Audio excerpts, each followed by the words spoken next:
नमस्कार दोस्तों, NCERT audio books प्रस्तुत करते हैं कक्षा 9 की भूगोल की पाठ्य पुस्तक समकालीन भारत भाग 1। प्रस्तुत है इस पुस्तक का 5वां अध्याय, प्राकृतिक वनस्पति तथा वन्य प्राणी। क्या आपने कभी अपने स्कूल, घर या आसपास के मैदानों में भांति भांति के वृक्ष, झाड़ियां, घास तथा पक्षियों को देखा है? क्या वह एक ही प्रकार के हैं या अलग अलग तरह के हैं? भारत एक विशाल देश है, अतः इसमें आप अनेक प्रकार की जैव रूपों की कल्पना कर सकते हैं।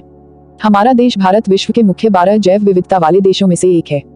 लगभग 47,000 विभिन्न जातियों के पौधे पाए जाने के कारण यह देश विश्व में 10वें स्थान पर और एशिया के देशों में चौथे स्थान पर है। भारत में लगभग 15,000 फूलों के पौधे हैं, जो कि विश्व में फूलों के पौधों का 6% है।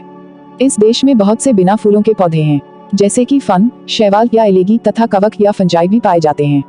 भारत में लगभग 90,000 जातियों के जानवर तथा विभिन्न प्रकार की मछलियां ताजे तथा समुद्री पानी की पाई जाती हैं। प्राकृतिक वनस्पति का अर्थ है कि वनस्पति का वह भाग जो कि मनुष्य की सहायता के बिना अपने आप पैदा होता है और लंबे समय तक उस पर मानवीय प्रभाव नहीं पड़ता। इसे अक्षत वनस्पति कहते हैं। अतः विभिन्न प्रकार की कृषिकृत फसलें, फल और बागान वनस्पति का भाग तो हैं, परंतु प्राकृतिक वनस्पति नहीं है। वनस्पति जगत शब्द का अर्थ किसी विशेष क्षेत्र में किसी समय में पौधों की उत्पत्ति से है। इस तरह प्राणी जगत जानवरों के विषय में बतलाता है। वनस्पति तथा वन्य प्राणियों में इतनी विविधता निम्नलिखित कारणों से है। धरातल, भूभाग, भूमि का वनस्पति पर प्रत्यक्ष एवं अप्रत्यक्ष प्रभाव पड़ता है। क्या पर्वत, पठार तथा मैदान और शीतोष्ण कटिबंधों में एक ही प्रकार की वनस्पति नहीं हो सकती? धरातल के स्वभाव का वनस्पति पर बहुत प्रभाव पड़ता है। उपजाऊ भूमि पर प्रायः कृषि की जाती है। उबड़ तथा असमतल भूभाग पर जंगल तथा घास के मैदान हैं, जिनमें वन्य प्राणियों को आश्रय मिलता है। मृदा, विभिन्न स्थानों पर अलग अलग प्रकार की मृदा पाई जाती है, जो विविध प्रकार की वनस्पति का आधार है। मरुस्थल की बलुई मृदा में कंटीली झाड़ियां तथा नदियों के डेल्टा क्षेत्र में पर्णपाती वन पाए जाते हैं। पर्वतों की ढलानों में जहां मृदा की परत गहरी है, शंकुधारी वन पाए जाते हैं। जलवायु, तापमान, वनस्पति की विविधता तथा विशेषताएं तापमान और वायु की नमी पर भी निर्भर करती हैं। हिमालय पर्वत की ढलानों तथा प्रायद्वीप के पहाड़ियों पर 915 मीटर की ऊंचाई से ऊपर तापमान में गिरावट वनस्पति के पनपने और बढ़ने को प्रभावित करती है और उसे उष्णकटिबंधीय से उपोष्ण, शीतोष्ण तथा अल्पाइन वनस्पतियों में परिवर्तित करती है। सूर्य का प्रकाश, किसी भी स्थान पर सूर्य के प्रकाश का समय उस स्थान के अक्षांश, समुद्र तल से ऊंचाई एवं ऋतु पर निर्भर करता है। प्रकाश अधिक समय तक मिलने के कारण वृक्ष गर्मी की ऋतु में जल्दी बढ़ते हैं। वर्षण, भारत में लगभग सारी वर्षा आगे बढ़ते हुए दक्षिण पश्चिमी मानसून जून से सितंबर तक एवं पीछे हटते उत्तर पूर्वी मानसून से होती है। अधिक वर्षा वाले क्षेत्रों में कम वर्षा वाले क्षेत्रों की अपेक्षा सघन वन पाए जाते हैं। क्या आपने कभी सोचा है कि वन मनुष्य के लिए क्यों आवश्यक हैं? वन नवीकरण योग्य संसाधन है और वातावरण की गुणवत्ता बढ़ाने में मुख्य भूमिका निभाते हैं। ये स्थानीय जलवायु, मृदा अपरदन तथा नदियों की धारा नियंत्रित करते हैं। ये बहुत सारे उद्योगों के आधार हैं तथा कई समुदायों को जीविका प्रदान करते हैं। ये मनोरम प्राकृतिक दृश्यों के कारण पर्यटकों को आकर्षित करते हैं। ये पवन तथा तापमान को नियंत्रित करते हैं और वर्षा लाने में भी सहायता करते हैं। इनसे मृदा को जीवाश्म मिलता है और वन्य प्राणियों को आश्रय। भारतीय प्राकृतिक वनस्पति में कई कारणों से बहुत बदलाव आया है, जैसे कि कृषि के लिए अधिक क्षेत्र की मांग, उद्योगों का विकास, शहरीकरण की परियोजनाएं और पशुओं के लिए चारे की व्यवस्था के कारण वन्य क्षेत्र कम हो रहा है। सन 2003 में वनों का कुल क्षेत्रफल 68 लाख वर्ग किलोमीटर था। भारत के बहुत से भाग में वन क्षेत्र सही मायने में प्राकृतिक नहीं है। कुछ अगम्य क्षेत्रों को छोड़कर, जैसे हिमालय और मध्य भारत के कुछ भाग तथा मरुस्थल, जहां प्राकृतिक वनस्पति है, शेष भागों में मनुष्य के हस्तक्षेप से प्राकृतिक वनस्पति आंशिक या संपूर्ण रूप से परिवर्तित हो चुकी है या फिर बिल्कुल निम्न कोटि की हो गई है। वनस्पति के प्रकार, हमारे देश में निम्न प्रकार की प्राकृतिक वनस्पतियां पाई जाती हैं। पहला, उष्णकटिबंधीय सदाबहार वन। दूसरा, उष्णकटिबंधीय पर्णपाती। तीसरा, उष्णकटिबंधीय कंटीले वन तथा झाड़ियां। चौथा, पर्वतीय वन। पांचवा, मैंग्रोव वन। उष्णकटिबंधीय वर्षा वन, ये वन पश्चिमी घाटों के अधिक वर्षा वाले क्षेत्रों, लक्षद्वीप, अंडमान और निकोबार द्वीप समूहों, असम के ऊपरी भागों तथा तमिलनाडु के तट तक सीमित हैं। ये उन क्षेत्रों में भली भांति विकसित हैं जहां 200 सेंटीमीटर से अधिक वर्षा के साथ एक थोड़े समय के लिए शुष्क ऋतु पाई जाती है। इन वनों में वृक्ष 60 मीटर या इससे अधिक ऊंचाई तक पहुंचते हैं। चूंकि ये क्षेत्र वर्ष भर गर्म तथा आर्द्र रहते हैं, अतः यहाँ हर प्रकार की वनस्पति, वृक्ष, झाड़ियां व लताएं उगती हैं और वनों में इनकी विभिन्न ऊंचाइयों से कई स्तर देखने को मिलते हैं। वृक्षों में पतझड़ होने का कोई निश्चित समय नहीं होता, अतः यह वन साल भर हरे भरे लगते हैं। इन वनों में पाए जाने वाले व्यापारिक महत्व के कुछ वृक्ष आबनूस या एबोनी, महोगनी, रोजेवुड, रबड़ और सिंकोना हैं। इन वनों में सामान्य रूप से पाए जाने वाले जानवर हाथी, बंदर, लाइमोर और हिरण हैं। एक सींग वाले गैंडे असम और पश्चिमी बंगाल के दलदली क्षेत्र में मिलते हैं। इसके अतिरिक्त जंगलों में कई प्रकार के पक्षी, चमगादड़ तथा कई रेंगने वाले जीव भी पाए जाते हैं। उष्णकटिबंधीय पर्णपाती वन, ये भारत में सबसे बड़े क्षेत्र में फैले हुए वन हैं। इन्हें मानसूनी वन भी कहते हैं और ये उन क्षेत्रों में विस्तृत हैं जहां 70 सेंटीमीटर से 200 सेंटीमीटर तक वर्षा होती है। इस प्रकार के वनों में वृक्ष शुष्क ग्रीष्म ऋतु में 6 से 8 सप्ताह के लिए अपनी पत्तियां गिरा देते हैं। जल की उपलब्धि के आधार पर इन वनों को आर्द्र तथा शुष्क पर्णपाती वनों में विभाजित किया जाता है। इनमें से आर्द्र या नम पर्णपाती वन उन क्षेत्रों में पाए जाते हैं जहां 100 सेंटीमीटर से 200 सेंटीमीटर तक वर्षा होती है। अतः ऐसे वन देश के पूर्वी भागों, उत्तरी पूर्वी राज्यों, हिमालय के गिरिपद प्रदेशों, झारखंड, पश्चिमी उड़ीसा, छत्तीसगढ़ तथा पश्चिमी घाटों के पूर्वी ढालों में पाए जाते हैं। सागौन इन वनों की सबसे प्रमुख प्रजाति है। बांस, साल, शीशम, चंदन, रवेर, कुसुम, अर्जुन तथा शहतूत के वृक्ष व्यापारिक महत्व वाली प्रजातियां हैं। शुष्क पर्णपाती वन उन क्षेत्रों में पाए जाते हैं जहां वर्षा 70 सेंटीमीटर से 100 सेंटीमीटर के बीच होती है। ये वन प्रायः द्वीपीय पठार के ऐसे वर्षा वाले क्षेत्रों, उत्तर प्रदेश तथा बिहार के मैदानों में पाए जाते हैं। विस्तृत क्षेत्रों में प्रायः सागौन, साल, पीपल तथा नीम के वृक्ष उगते हैं। इन क्षेत्रों के बहुत बड़े भाग कृषि कार्य में प्रयोग हेतु साफ कर लिए गए हैं और कुछ भागों में पशुचारण भी होता है। इन जंगलों में पाए जाने वाले जानवर प्रायः सिंह, शेर, सुअर, हिरण और हाथी हैं। विविध प्रकार के पक्षी, छिपकली, सांप और कछुए भी यहाँ पाए जाते हैं। कंटीले वन तथा झाड़ियाँ। जिन क्षेत्रों में 70 सेंटीमीटर से कम वर्षा होती है वहाँ प्राकृतिक वनस्पति में कंटीले वन तथा झाड़ियाँ पाई जाती हैं। इस प्रकार की वनस्पति देश के उत्तरी पश्चिमी भागों में पाई जाती है जिनमें गुजरात, राजस्थान, छत्तीसगढ़, मध्य प्रदेश, उत्तर प्रदेश तथा हरियाणा के अर्धशुष्क क्षेत्र सम्मिलित हैं। अकासिया, खजूर या पाम, यूफोर्बिया तथा नागफनी या कैक्टाई यहाँ की मुख्य पादप प्रजातियां हैं। इन वनों के वृक्ष बिखरे हुए होते हैं।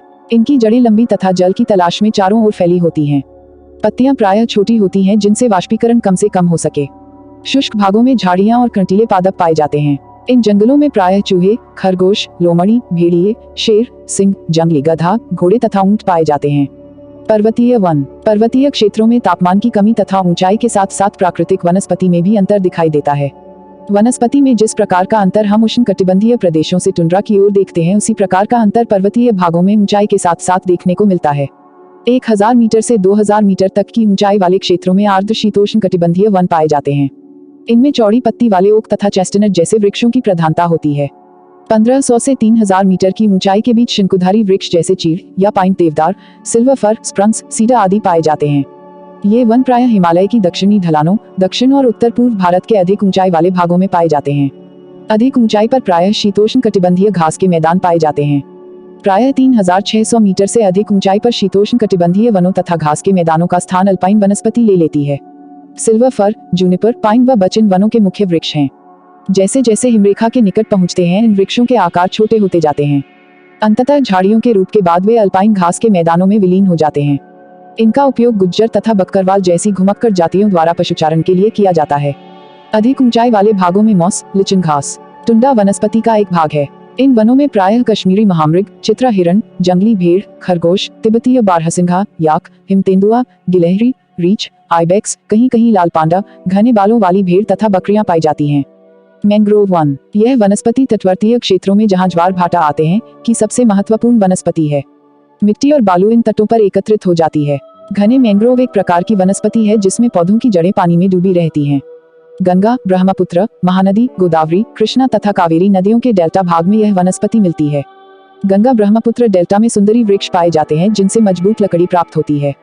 नारियल, ताड़, क्योड़ा एवं एंगार के वृक्ष भी इन भागों में पाए जाते हैं। इस क्षेत्र का रॉयल बंगाल टाइगर प्रसिद्ध जानवर है। इसके अतिरिक्त कछुए, मगरमच्छ, घड़ियाल एवं कई प्रकार के सांप भी इन जंगलों में मिलते हैं। वन्य प्राणी। वनस्पति की भांति ही भारत विभिन्न प्रकार की प्राणी संपत्ति में भी धनी है।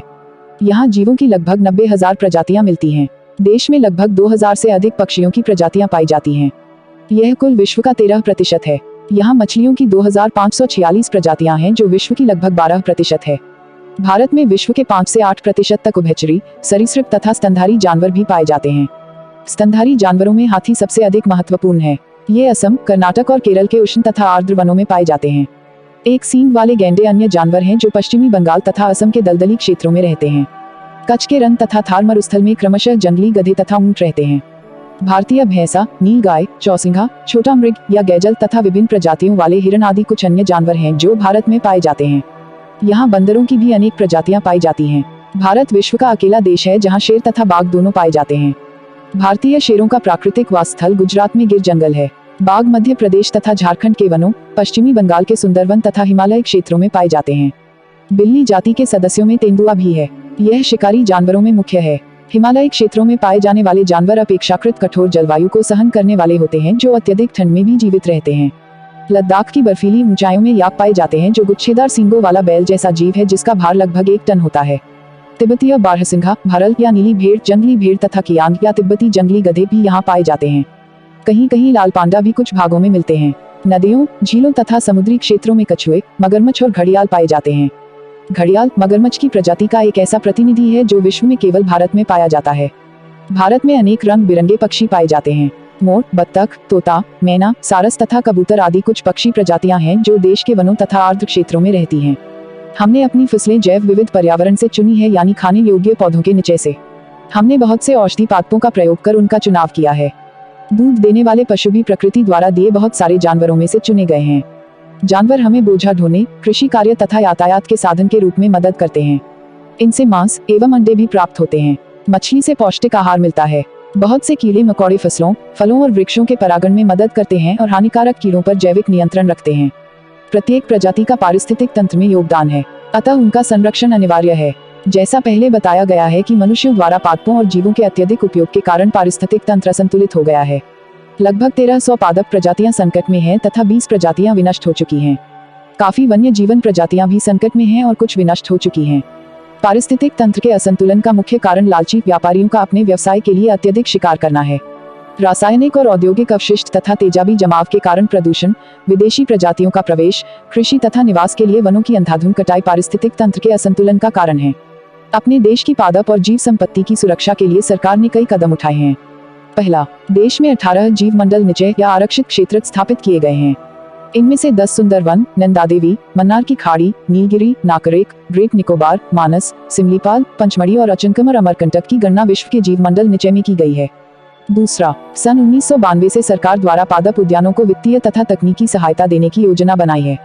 तीसरा, शेर संरक्षण, गैंडा संरक्षण, भारतीय भैंसा संरक्षण तथा पारिस्थितिक तंत्र के संतुलन के लिए कई योजनाएं बनाई गई हैं।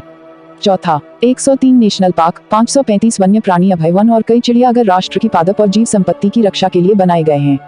हम सभी को अपनी अतिजीविता के लिए प्राकृतिक पारिस्थितिक तंत्र के महत्व को समझना चाहिए। यह तब संभव है जब प्राकृतिक पर्यावरण का अंतविनाश तत्काल समाप्त कर दिया जाए। हमारी पाठ्य पुस्तक का 5वां अध्याय यहाँ समाप्त होता है। आपसे अनुरोध है कि इस ऑडियो बुक को ज्यादा से ज्यादा शेयर करें। इस ऑडियो बुक से संबंधित यदि कोई शिकायत या सुझाव हो तो आप हमें कमेंट बॉक्स में जरूर लिखें। आपकी प्रतिक्रिया हमारे लिए अति महत्वपूर्ण है ताकि हम आपके लिए इस ऑडियो बुक को और भी बेहतर बना सकें। अब हम आपसे मिलेंगे इसी पाठ्य पुस्तक के अगले अध्याय में। तब तक के लिए खुश रहिए, मस्त रहिए और खूब मन लगाकर पढ़ाई कीजिए। जय हिंद, जय भारत।